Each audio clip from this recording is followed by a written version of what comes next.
y todo el que ama al progenitor, ama también a su hijo. Volvemos al 2. En esto conocemos que amamos a los hijos de Dios, cuando amamos a Dios y guardamos sus mandamientos. Cheque ahora a continuación la palabra mandamientos.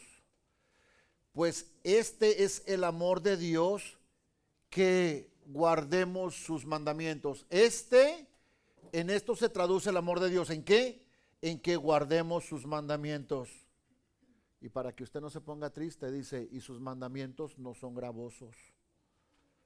Porque todo lo que es nacido de Dios vence al mundo. Y esta es la victoria que ha vencido al mundo: nuestra fe. ¿Quién es el que vence al mundo? Sino el que cree que Jesús es el Hijo de Dios. Nuevamente, ¿quién es el que vence al mundo? Sino el que cree que Jesús es el Hijo de Dios. Oremos. Padre, te damos gracias en esta mañana por la oportunidad que nos das de poder abrir tu palabra y poderla compartir, Señor. Queremos rogarte que por favor, Padre, nos des capacidad para hacerlo y que tú alejes cualquier otra cosa que me impida, Señor, ser claro, transparente. Ayúdame a pegarme al texto bíblico, Señor, y que pueda yo abarcar estos 5 versos, te lo imploro. Bendice mucho a tu iglesia, ayuda a tu iglesia, Señor, que ellos sean beneficiados con el don de tu palabra, y que tu palabra, Señor, nos siga convenciendo, nos siga ayudando, nos siga reconstruyendo, Señor. Te rogamos por nuestro hermano Ricardo Salas. Tú conoces la condición de él, Señor, tú sabes lo que está pasando en su cuerpo físico. Bendícelo, por favor. Te damos muchas gracias por Kenia y por Israel, por su niña, Señor Jesucristo, y por el resto de los hermanos que estarán participando, Señor Jesús, en estas clases. Te pido en el nombre de Cristo Jesús que tú les bendigas, Señor. Gracias por el día de hoy, Padre divino. En tu nombre oramos. Ahora sí puede sentarse, hermano. Hermanos, a partir de hoy las clases de los adultos se van a dividir. Pastor Martínez va a estar continuando con fundamentos de la fe y nosotros vamos a retomar el libro de Colosenses. No se preocupe si usted no se acuerda en qué se quedó. Bueno, vamos a hacer un pequeño repaso de todo, algo un poquito para volver a traer todo lo que nos hemos quedado. En el capítulo 5, Juan está a punto de cerrar su carta. Juan está a punto de firmarla, por así decirlo. Así de que el capítulo 5 viene siendo de alguna forma una síntesis de lo que han sido los 4 capítulos anteriores. Les ruego que mantenga su Biblia abierta. Y en esta porción del 1 al 5 vamos a ver una especie de trenza tejida entre 3 palabras que de una manera, de verdad, de una manera magistral, el apóstol Juan va trenzando, que es la fe. Aunque usted no mira la palabra fe propiamente, pero mira la palabra creer. La palabra creer, viene de un término que se traduce o es sinónimo de fe. Entonces fe y creer son sinónimos. ¿Queda claro eso? Tanto fe como creer es sinónimo, a lo menos para la iglesia debe ser así. Después vemos el segundo término, el amor, y por último la obediencia. Pero la obediencia obviamente va encaminado, usted no va a encontrar la palabra obediencia, pero va a ver la palabra mandamientos, que nos dirige hacia allá. Entonces esté conmigo, hoy vamos a ver 3 términos: la palabra creer, fe; la palabra obediencia hacia los mandamientos; y la palabra amor. Entonces, si nosotros pudiéramos comprender lo que esto nos quiere decir, bien pudiéramos sacar como el tipo ADN o de alguna manera los componentes que debe tener un genuino hijo de Dios. Entonces, un genuino hijo de Dios debe de tener fe, debe de tener obediencia y debe de tener amor. El texto es claro, el texto es importante. Todo aquel que cree que Jesús es el Cristo es nacido de Dios. ¿Qué es lo que Juan nos quiere enseñar a través de la palabra fe? Juan a través de la carta nos enseña que la manera más clara de entender ciertas palabras es primero diciéndonos lo que no es. ¿Ok? Juan nos ha enseñado a través de su carta que la manera más clara de aprender es primero diciéndonos lo que no es. Entonces, fe, hermanos, no es como una ocasión me tocó escuchar esto. Una ocasión se paró un jovencito, bueno, un joven, no jovencito, un joven. ¿Se acuerdan cuando teníamos cultos y se daba oportunidad para peticiones? ¿Se acuerdan? ¿Usted le tocó ese tipo de cultos? Que se daban oportunidad para peticiones. Y bueno, había veces que el culto empezaba a las 7, pero con las peticiones se acababa hasta las 10. Porque había tantas peticiones, ¿verdad? Bueno, pues este hermanito pasó con mucha fe, válgase la expresión. Y él pasó y hasta hizo un voto, me acuerdo. Este hermano pasó y dijo, hermanos, he comprado un boleto de lotería. Dice, si me saco ore para que yo me saque la lotería y ponemos una iglesia, decía el hermanito. Él tenía en su cabeza, él tenía fe que se podía sacar la lotería. Bueno, eso no es fe, hermanos. Ok, eso no es fe. Quiero que quede muy claro. Eso no es fe. De lo que Juan está hablando es de otra fe. Tampoco es fe cuando usted ha nacido dentro de un seno cristiano y usted nace dentro de un seno cristiano, crece dentro del ámbito social de la iglesia, sus amigos son de la iglesia, crece con ellos, va creciendo y usted considera que tiene la fe de Cristo. Aunque realmente usted nunca ha tomado a Cristo o nunca ha visto a Cristo o nunca se ha visto usted culpable de la muerte de Cristo. ¿Por qué? Porque toda su vida ha caminado en esto y considera que por antigüedad o por derecho de sus padres usted ya es cristiano, aunque nunca ha entendido que usted es un vil pecador igual que el peor de los pecadores del mundo. Bueno, eso tampoco es fe. La fe que Juan nos enseña tampoco es irracional, entienda, tampoco es irracional, es decir, no es, usted ha escuchado este tipo de personas que de momento pareciera que ellos aman más la denominación que al mismo Señor Jesucristo. Es decir, usted diga lo que sea del Señor, lo que sea, pero no toque la denominación, porque donde usted toque la denominación, usted se separa familiarmente de ellos. ¿Le ha tocado ese tipo de personas? Y usted le pregunta por su denominación y ellos no saben nada de su denominación, absolutamente nada, pero ellos dicen que son esto y nadie los mueve de ahí. Bueno, eso es irracional, esa es una fe irracional. A lo que Juan quiere expresarnos es otra idea de lo que es la fe. Quiero que entienda que dentro de la fe irracional, de la fe que no tiene un buen conjunto de enseñanzas, podemos encontrar personas muy civiles, personas educadas, personas atentas, respetuosas, corteses, ¿verdad? Amables. Pero estas personas, porque tengan eso, no quiere decir que tengan la fe de Cristo. Absolutamente no, hermanos. La fe que el apóstol quiere enseñar está apoyada no solamente en la escritura bíblica, atención a esto, no solamente en la escritura bíblica, porque la apología nos enseña la forma de defender nuestra fe. Pero si usted va a defender la fe frente a un ateo usando el texto bíblico, pues no lo va a convencer usted absolutamente de nada, porque el texto bíblico obviamente nos favorece a nosotros. Pero un apologista va a la historia, hermanos, a la historia, y la historia consecuente con Cristo, o a lo menos con los apóstoles, y tenemos por lo menos seis historiadores que no fueron creyentes, que dan fe de que Jesucristo es real, de que Jesucristo es verdad. Tenemos a uno muy conocido por muchos de nosotros, que es Flavio Josefo. Está Tácito, está el mismo Plinio el joven, está uno llamado Suetonio, y tenemos a Apolonio, y tenemos a varios más que son historiadores que dan fe de que la realidad de Cristo es una verdad. Okay, pero esto, hermanos, nosotros, ¿cómo lo podemos tomar? Cuando Juan está hablando de tener fe, Está hablando de tener conocimiento.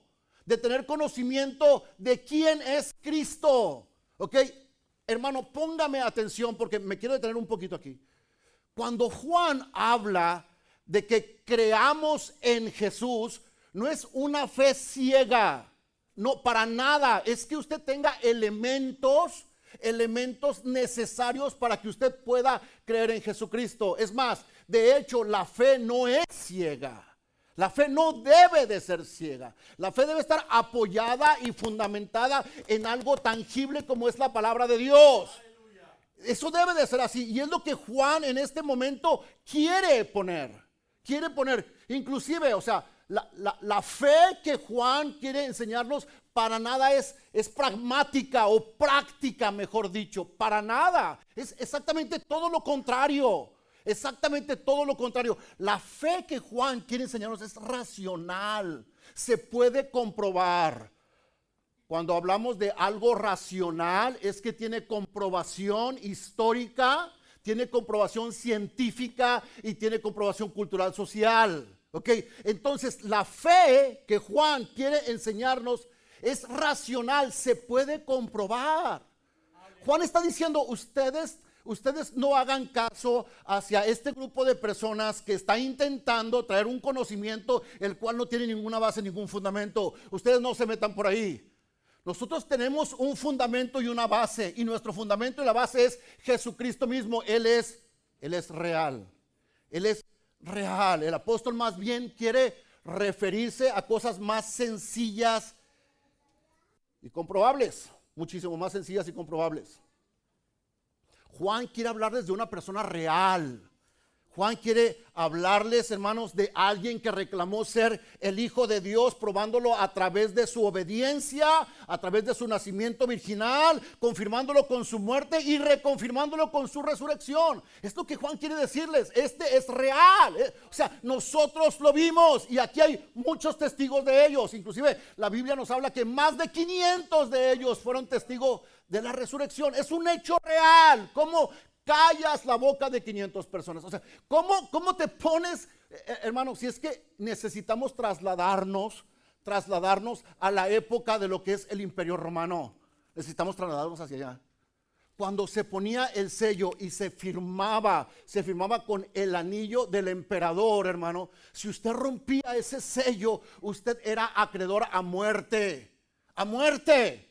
Cuando Jesús es enterrado, los mismos fariseos van y hablan con el que está en turno para decirle, oye, mándanos una guardia, no sea que estos roben el cuerpo y al robar el cuerpo el daño sea peor porque van a decir que resucitó.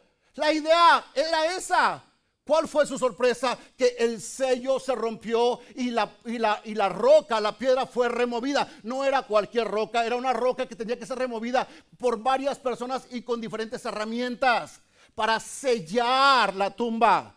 Hermano, solamente para sellarla, debido a que el cuerpo se contaminaba y quien pasaba por ahí se contaminaba de aquello. Aparte estaba en un lugar muy apartado. Por si fuera poco, pusieron soldados en ella. Hermanos, y Jesucristo resucitó. El hecho histórico es que Jesucristo resucitó. El hecho milagroso es que Jesucristo resucitó. Okay, pero el hecho histórico no lo pudieron detener, al punto que si usted analiza Juan capítulo 21, usted se va a dar cuenta que los discípulos están tras la puerta y dice el texto, y la puerta estaba bien cerrada. Es decir, tenían miedo de lo que podía ocurrir porque sabían que eran reos o iban a ser presos de muerte debido a que los iban a culpar a que ellos habían movido la piedra y habían tomado el cuerpo, lo habían robado. ¿Cuál es la sorpresa de ellos? Jesucristo aparece. Y cuando Jesucristo aparece, su fe se fortalece. Y por si fuera poco, pasa Pentecostés y ellos son llenos del Espíritu Santo. Y ahora el temor se vuelve en valor y empiezan a predicarlo abiertamente, al grado, hermanos, que se enfrentan a un sinnúmero de retos predicando el poder de Dios. ¿Qué pasó en ellos? Convicción. Sabían. El conocimiento bíblico los había convencido de que efectivamente Cristo es real, al grado que tomaron valor exponiendo su propia vida hasta la muerte. De eso está hablando Juan. Cuando Juan habla de creer, hermano, no está hablando de una fe ciega. Usted no puede creer en algo que no conoce. Sin embargo, la palabra nos ha sido dejada para su conocimiento. El texto bíblico más antiguo que existe es la Biblia con menos errores, Escuche, el texto bíblico el primer libro impreso por Juan Gutenberg en Alemania fue precisamente la Biblia. O sea, Dios orquestando todas las cosas. Después de que Martín Lutero hizo lo que hizo, fue Juan Gutenberg quien empieza con la imprenta para que se riegue todo esto. Hermanos, Dios tiene todo bajo su control. Todo. Pareciera un rompecabezas que Dios mismo va armando, utilizando a las personas para su antojo, con la soberanía que Él tiene, con la finalidad de que el evangelio llegue a quien tiene que llegar. Entonces, cuando hablamos de fe, por favor, cuando hablamos de fe, no estamos hablando de decir yo creo y vuelvo a creer. No, hermano. O sea, cuando hablamos de fe no estamos hablando de una palabra positiva o de una super fe. No estamos hablando de eso. No estamos hablando de declarar las cosas y por más que usted las declare van a ser hechas. No estamos hablando de eso. Si ese fuera el caso, entonces ¿para qué quiere usted a Cristo? De verdad, o sea, si usted tiene el poder, como muchos extraen el texto bíblico diciendo que el poder del bien y del mal está en su boca, entonces ¿para qué queremos a la palabra del Señor? Entonces ¿para qué queremos al Señor? ¿O recibiremos del Señor lo bueno y no lo malo? Pues absolutamente no. Absolutamente no. Cuando estamos hablando de creer, estamos hablando de tener fundamentos, de tener principios bíblicos de quién es el Señor. Es de lo que estamos hablando. Los versos o en el capítulo 5 de 1 de Juan, de los versos del 1 al 5, Juan quiere que tengamos las creencias correctas. Juan afirma que todos los que creen, escuche, todos los que creen de forma dogmática, otra vez, de forma aplicable, de forma estudiada, válgase la expresión, de forma dogmática, Juan nos quiere decir lo siguiente: estos que creen de una manera comprobada que Jesús es el Cristo, o sea, que ellos pueden comprobar que efectivamente Jesús es el Cristo, es decir, el Mesías, estos y solamente estos han nacido de Dios. Vaya al texto, por favor, vaya al texto. Todo el que cree que Jesús es el Cristo, vea lo siguiente: es que es nacido de Dios. O sea, solamente el que cree, vuelvo y repito, no porque usted pueda declararlo en su mente, sino porque usted pueda comprobarlo que efectivamente Jesús es ¿quién? El Mesías. ¿Quién es el Mesías? El que nació de una virgen, el que nació de una manera milagrosa, el que habitó, el que anduvo entre ellos, el que predicó por cerca de 3 años y medio y por si fuera poco fue llevado a la muerte, y cuando fue llevado a la muerte resucitó al tercer día. Están hablando de ese, hermanos míos. Si usted cree en ese, si usted cree en ese Jesús que nació de la Virgen y que reclamó ser Dios mismo, entonces usted ha nacido de nuevo. Aleluya. Pero si no es así, usted no ha nacido de nuevo. Usted puede tener años y años y años y años y años, venir desde traerse a sus nietos y que sus nietos pasen lo mismo que usted, pero usted no ha nacido de nuevo, porque todo lo que usted tiene es no información. Solamente es algo pragmático, solamente es algo irracional. Pero cuando usted, Fanny, cuando usted no puede comprobar con la palabra, cuando usted no tiene la capacidad de comprobar con la palabra, hermano, no hay nacimiento. Mire, vaya a 1 de Pedro, capítulo 1, verso 22.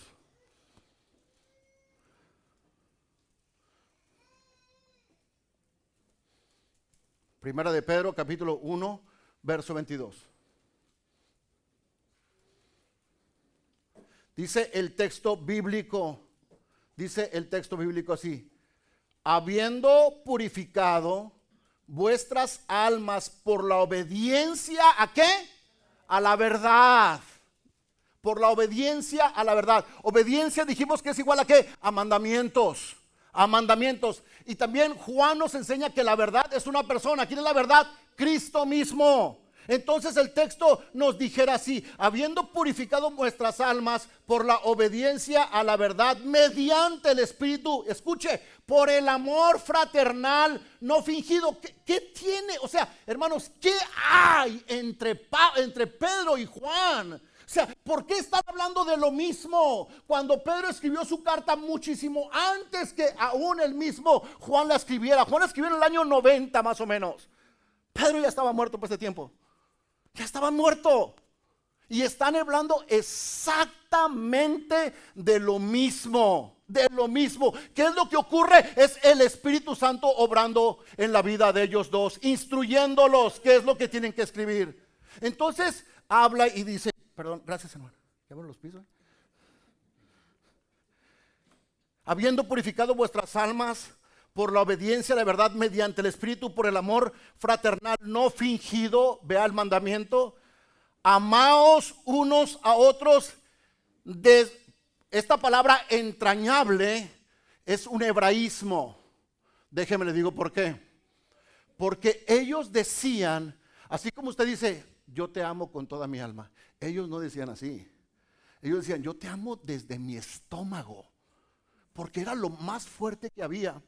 Entonces lo que el texto está diciendo es, ámense desde adentro, desde lo más fuerte que puedan tener, desde sus entrañas. Entonces dice, ámense, amaos unos a otros entrañablemente de corazón puro. Y luego mire el texto. Primero ocurre todo esto. Primero usted obedece y luego después usted ama. ¿Ok? Usted obedece y el mandamiento le dice que ame y usted lleva a cabo el mandamiento. Porque usted llevó a cabo el mandamiento, vea lo que viene a continuación. Siendo renacidos, no de simiente corruptible, sino de incorruptible. ¿Por qué? ¿Por qué nacimos? Por la palabra de Dios que vive y permanece. ¿Qué fue lo que nos hizo nacer? La palabra de Dios, que vive y permanece para siempre. Juan afirma que todos los que creen de forma correcta que Jesús es el Cristo, ellos verdaderamente han nacido de nuevo. Creer correctamente incluye específicamente creer que Jesucristo ha venido en carne. Vaya conmigo por favor a Primera de Juan, un texto anterior, Primera de Juan 4:2. Esto es lo que tenemos que creer, que Jesús vino en carne. Y usted va a decir, hermano, pero es que eso es básico en la iglesia. O sea, en la iglesia creemos que Jesucristo vino en carne. Ahorita se va a dar cuenta lo que Ministerio Ligonier hizo una encuesta junto con Lifeway, la imprenta Lifeway, y se va a sorprender del resultado que arrojó. Dice el texto así. Entonces, creer correctamente, hermanos, es creer específicamente que Jesucristo ha venido en carne. Vea lo que dice 1 Juan 4:2. En esto conoced el Espíritu de Dios. ¿Ok?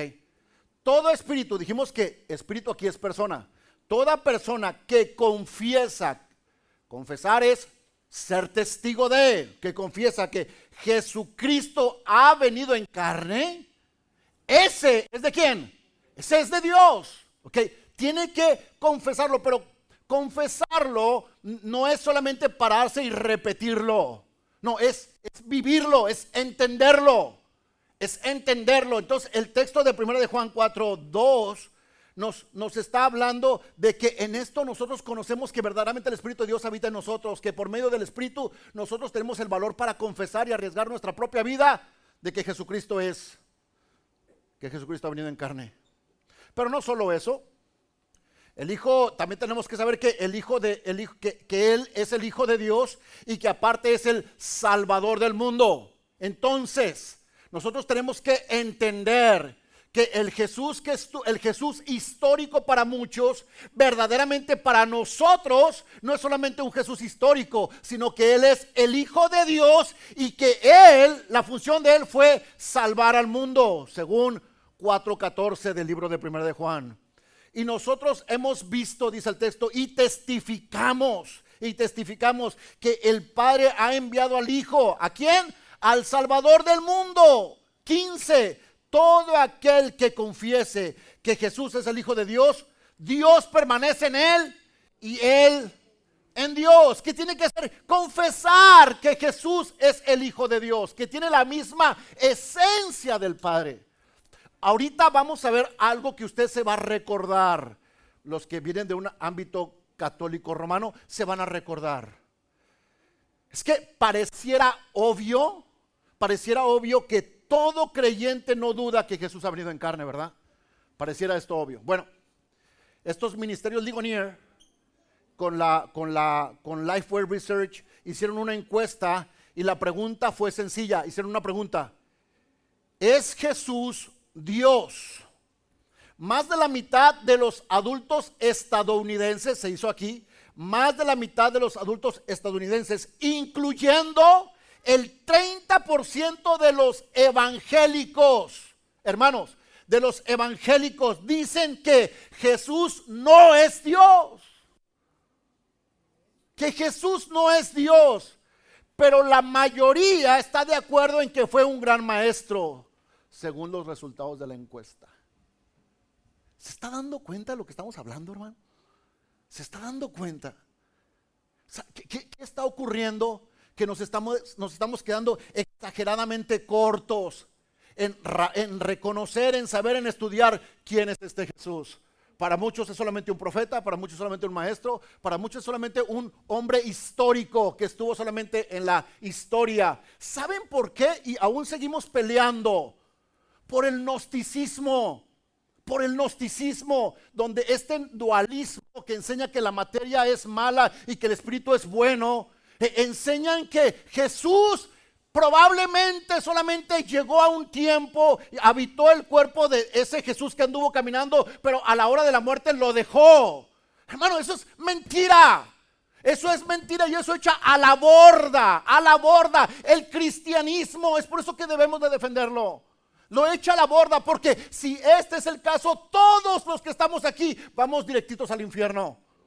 Pero es debido a que efectivamente Jesucristo sí habitó entre nosotros, que efectivamente Jesucristo sí nació de la Virgen, efectivamente que Jesucristo murió y que resucitó al tercer día y que hoy en día está sentado a la diestra del Padre y que vendrá por segunda vez. Podemos declarar abiertamente que ese Jesús al cual llaman histórico es Dios mismo. Es Dios mismo, hermanos. No es nada más un personaje histórico. La iglesia debe de tener la seguridad de decir que Jesús es Cristo. Y esto lo podemos ver en Primera de Juan. Vaya a Primera de Juan capítulo 2 verso 22. No, vamos a estar nada más en este Juan. Ahorita vamos a ver el Evangelio de Juan, pero ahorita por lo pronto solamente en Primera de Juan. Escuche, Juan le da una cachetada a ese grupo de personas que se había infiltrado a la iglesia y les dice: ¿quién es el mentiroso? Y les repito, miren, hermanos, debido a mi personalidad, yo tengo que imaginarme las cosas. De lo contrario, yo no funciono. Entonces, pero para yo imaginarme las cosas, tengo que irme a lo menos al hecho histórico, ¿verdad? A un hecho histórico comprobable.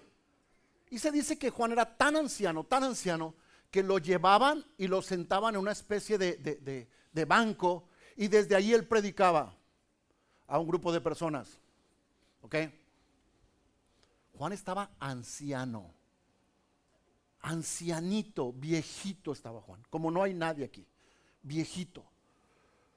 Y Juan les dice a todos esos gnósticos que usaban violencia en contra de la iglesia, le dice: ¿quién es el mentiroso?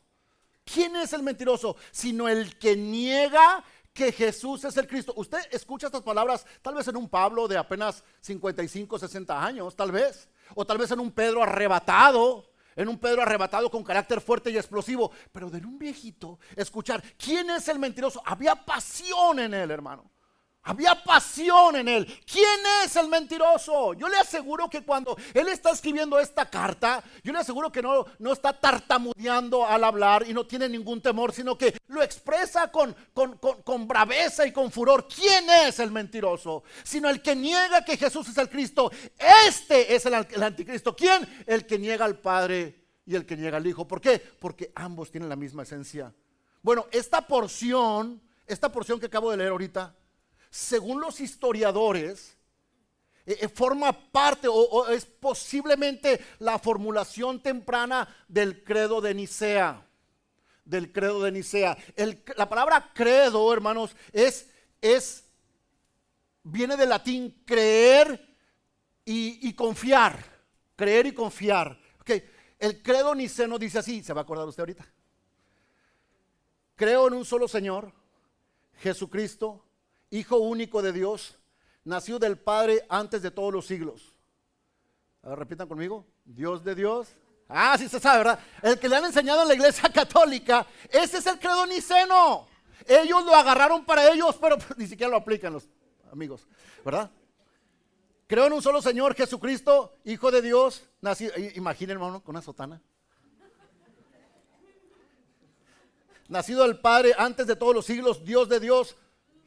¡Qué ole! Luz de luz, Dios verdadero engendrado. Ay, muy bien, hermano. Ay, de la misma naturaleza del Padre. Para Juan, hermanos, para Juan, ya está ahí. Para Juan, la verdadera fe siempre conducirá al amor. Tanto a Dios como a los demás escritores bíblicos, el verdadero amor siempre conduce a la obediencia. Entonces vea, primero nos enseña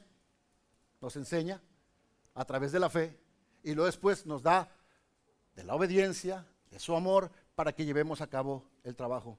Entonces, fe, recapitulando, entonces fe no es solo creer a tientas y a locas, ¿ok? Usted no me diga que tiene fe y no conoce nada, usted no tiene nada, hermano. No tienen nada. Entonces no se puede tener fe y no conocer. Fe es tener el conocimiento preciso de quién es Jesús y por qué creemos en Él. Creer, estamos en una porción de la predicación, ¿ok? Creer es igual a conocimiento. Otra vez, creer es igual a conocimiento, ¿ok? Ahora veamos el segundo punto. Dijimos que vamos a ver esta trenza, ¿verdad? Primero empezamos con creer, ahora vamos a ver la palabra obediencia. Vaya a 1 de Juan capítulo 5 versos 2 y 3. La obediencia obviamente se está ligando a sus mandamientos, 1 de Juan capítulo 5 versos 2 y 3. En esto conocemos. La palabra conocer ahí es algo que se puede comprobar, algo que se puede ver. En esto conocemos que amamos a los hijos de Dios. Cuando amamos a Dios, ¿y qué? Y guardamos y obedecemos. La palabra guardar es obedecer. Y obedecemos sus mandamientos. Pues este es el amor de Dios. ¿Qué? Que guardemos sus mandamientos. La buena noticia, sus mandamientos no son gravosos. ¿De dónde viene esto? De Mateo. Vaya a Mateo capítulo 11, verso 28. Esto viene de Mateo capítulo 11, verso 28. Déjenme les digo lo que hacían los fariseos. Los fariseos, aparte de la ley, ellos promulgaban textos que ellos añadían supuestamente para enfatizar lo que la ley decía. ¿Ok? La ley decía, y ahorita el pastor Martínez habló acerca del diezmo, por cierto. La ley decía una cosa y ellos decían, bueno, es que Dios quiso decir esto, pero ahora tenemos que hacer esto también.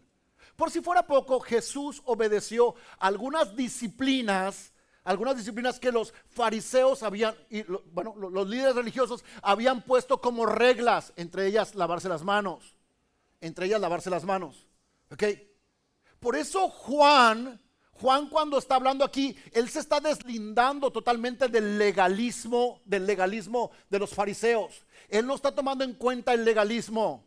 Por eso Juan dice, es que los mandamientos del Señor no son gravosos, no son como los que ellos están poniendo. ¿Okay? El Señor Jesucristo nos lo explica mejor en Mateo capítulo 11, verso 28. Usted se acuerda de este texto. Venid a mí todos los que estéis trabajados y cargados. ¿Y qué dice?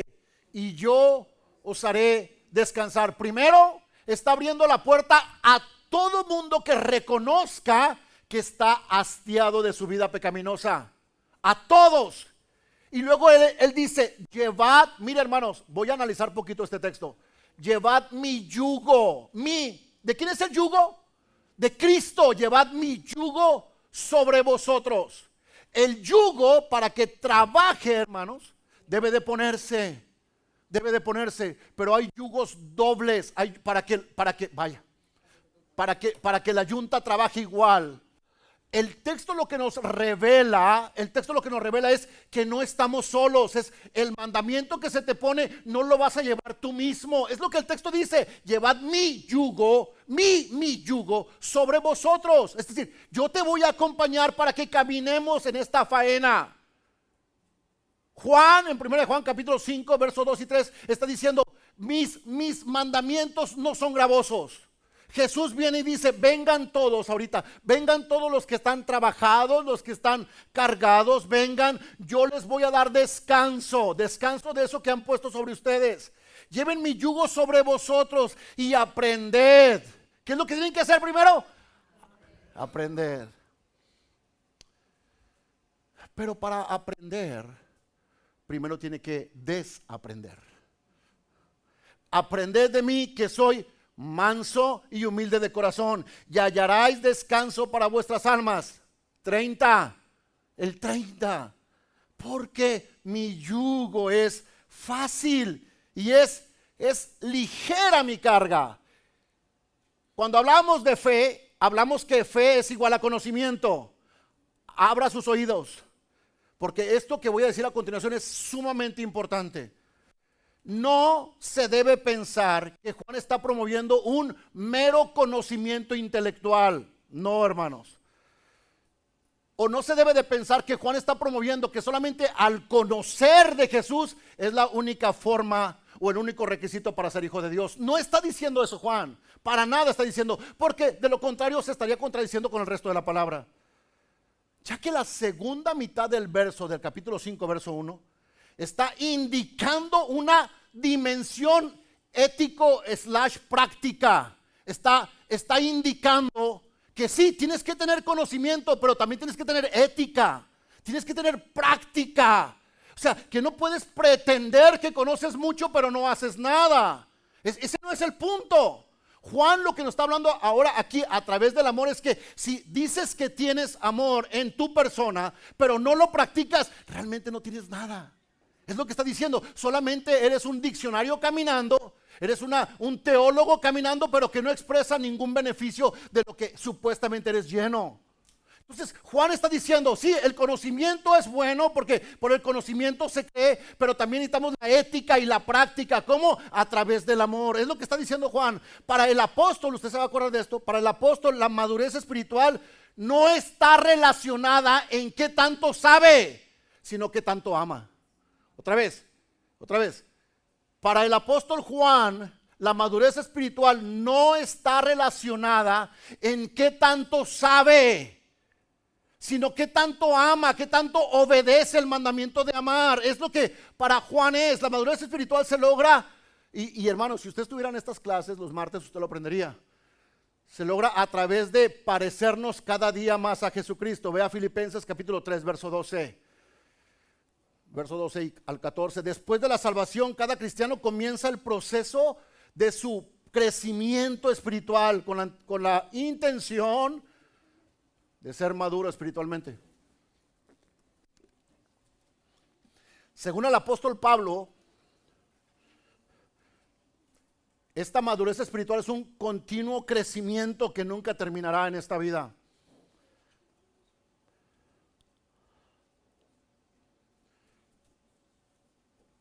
Pablo les dice a sus lectores en Filipenses capítulo 3, verso 12 al 14, no que lo haya alcanzado ya, ni que ya sea perfecto. Miren, Pablo hablando, ni que ya sea perfecto, sino que prosigo para ver si logro tomar aquello por lo cual fui también tomado por Cristo Jesús. Punto. Hermanos, yo mismo no pretendo, yo mismo no presumo haberlo ya alcanzado. Pero una cosa hago, olvidando ciertamente lo que queda atrás y extendiéndome. Esta parte la vamos a ver en la siguiente semana, el pasado mañana. Extendiéndome a lo que está delante, prosigo a la meta, al premio del supremo llamamiento. El supremo llamamiento no es otra cosa más que la salvación.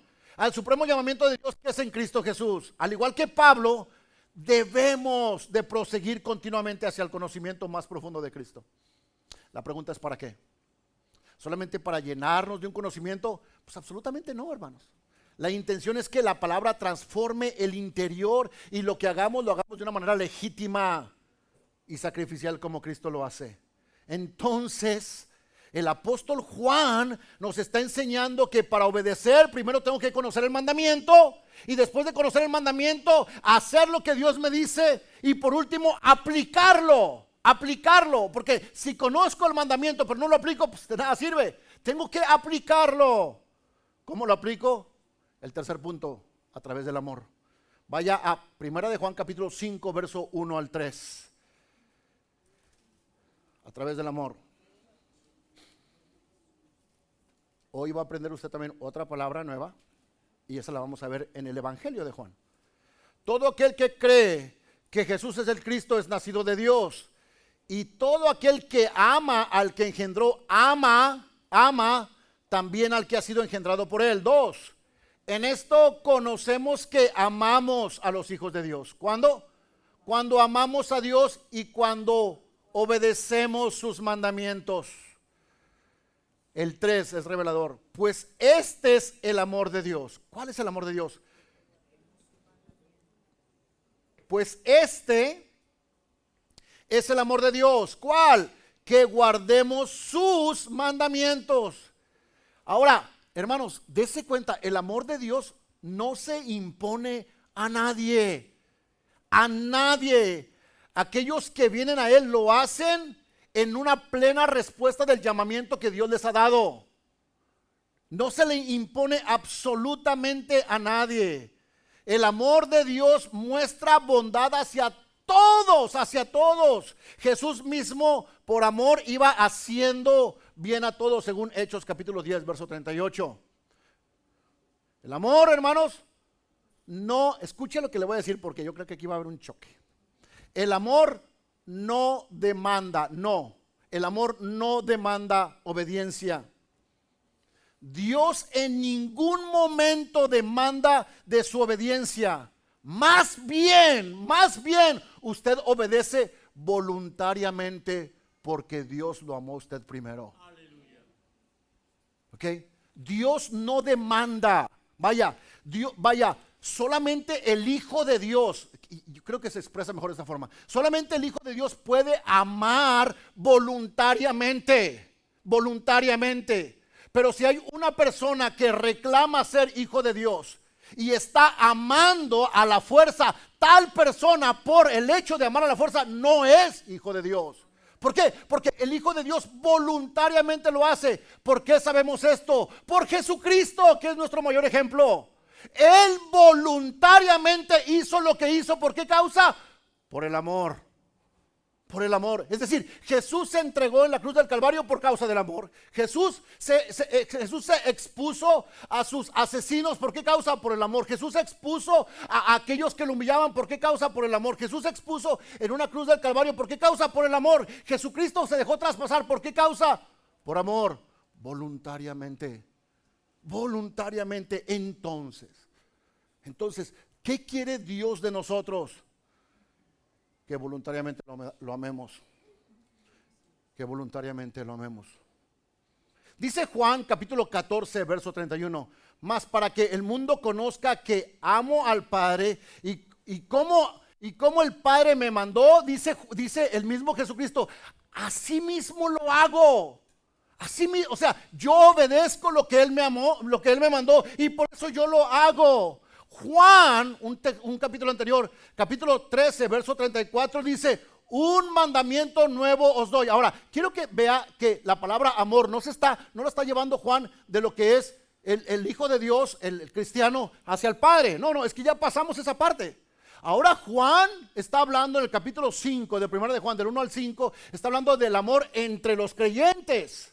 Entre los creyentes, es de lo que está hablando Juan. Es decir, ok, tú declaras o tú presumes ser hijo de Dios. Bueno, si tú presumes y declaras ser hijo de Dios, tú tienes que amar a tus hermanos de la misma forma en que tú amas a Cristo. Es lo que está diciendo Juan.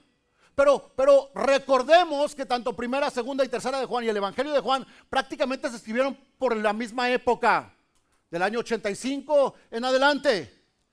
Y Juan en su Evangelio, capítulo 13, verso 34, expresa una palabra. Dice, un mandamiento nuevo os doy. Ahora, esta palabra, un mandamiento nuevo os doy, por supuesto que Juan, el mismo apóstol Pedro, el mismo apóstol Pablo o cualquiera de los apóstoles bien pudo hacerlo, puesto que tiene una investidura de apóstol, tiene la capacidad de hacerlo, fuera de ahí no hay más. Pero Juan no se está refiriendo a que está trayendo un nuevo, por sí nuevo mandamiento. Más bien la palabra aquí es, vamos a renovar el mandamiento. Renovemos este mandamiento que yo les doy. ¿Cuál es este mandamiento que vamos a renovar? Que os améis unos a otros. Y luego dice Juan, recalcando las palabras de Cristo, como yo os he amado, de la misma forma.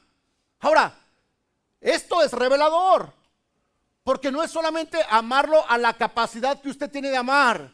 El mandamiento es revelador ahora. ¿Por qué? Porque el mandamiento nos dice que usted tiene que amar como Cristo nos ha amado a nosotros. ¿De qué forma? Sacrificial. Y dice el texto, un mandamiento nuevo os doy, que os améis unos a otros como yo os he amado, que también os améis unos a otros. 35, solamente de esta forma la gente exterior conocerán todos que ustedes son mis discípulos. ¿Cuándo? Cuando tuvieran amor los unos con los otros. Solamente, hermano. Entonces no importan estudios, licenciaturas, no importa nada de eso. Si no hay amor entre nosotros, la gente no va a observar que somos sus hijos. ¿Por qué el apóstol Juan está escribiendo esto? O sea, ¿por qué Juan viene y corrige esta parte y dice, yo necesito renovar un mandamiento? Bueno, vaya conmigo a Mateo capítulo 5, verso 43. Es que es debido precisamente a que los fariseos corrompieron el mandamiento. Los fariseos corrompieron el mandamiento. Los líderes religiosos corrompieron este mandamiento y viene Juan y dice, no, vamos a dejar eso atrás y vamos a renovar el mandamiento. Vamos a amarnos nosotros. Juan ya no expresa ninguna palabra ojo por ojo o diente por diente, nada de eso. Mira lo que dice Mateo 5:43. Oíste que fue dicho, amarás a tu prójimo. Mira lo que está diciendo Jesús. O sea, Jesús no dice, yo dije. No. Oíste que dijeron aquellos. Oíste que fue dicho. Dice, amarás a tu prójimo y aborrecerás a tu enemigo. Eso les fue dicho a ustedes. Pero yo les digo, amad. ¿A quién? A vuestros enemigos. Y bendecid a los que os maldicen, haced bien a los que os aborrecen y orad por los que os ultrajan y os persiguen. Allí invalidó Jesucristo el mandamiento que los fariseos o los líderes religiosos habían puesto. ¿Para qué? ¿Por qué tienes que hacer esto? Para que seáis hijos de vuestro Padre que está en los cielos. Se da cuenta, hermano, cómo coluden el texto del Evangelio de Juan, ahora lo que está hablando Mateo. Para que seáis hijos de vuestro Padre que está en los cielos, que hace salir el sol sobre malos y buenos, y que hace llover sobre justos e injustos. Porque si amáis a los que os aman, pues ¿qué recompensa tendréis? ¿No hacen también así los publicanos? Dice, y si saludas a vuestros hermanos solamente, ¿qué haces de más? ¿No hacen también así los gentiles? Y luego el 48. Pónganse de pie, por favor. Sed pues vosotros perfectos. Sed pues vosotros perfectos, como vuestro Padre que está en los cielos es perfecto. Ahora vea esto. Jesús le llama perfección Jesús le llama perfección, no al grado de inteligencia o de conocimiento bíblico que usted pueda tener. Jesús le llama perfección a qué tanto ama usted. ¿Se da cuenta? Jesús le llama perfección a qué tanto ama usted. Hermanos, Juan nos habla acerca de creer de la manera correcta, de tener fe de la manera correcta, de la manera dogmática, que tengamos de verdad un conocimiento, un fundamento bíblico comprobable. Juan nos habla acerca de obedecer el mandamiento. Pero Juan nos habla, por último, de que lo hagamos con el ingrediente que no debe de faltar, que es el amor. Y es lo que nos puede perfeccionar para parecernos cada día más al Padre.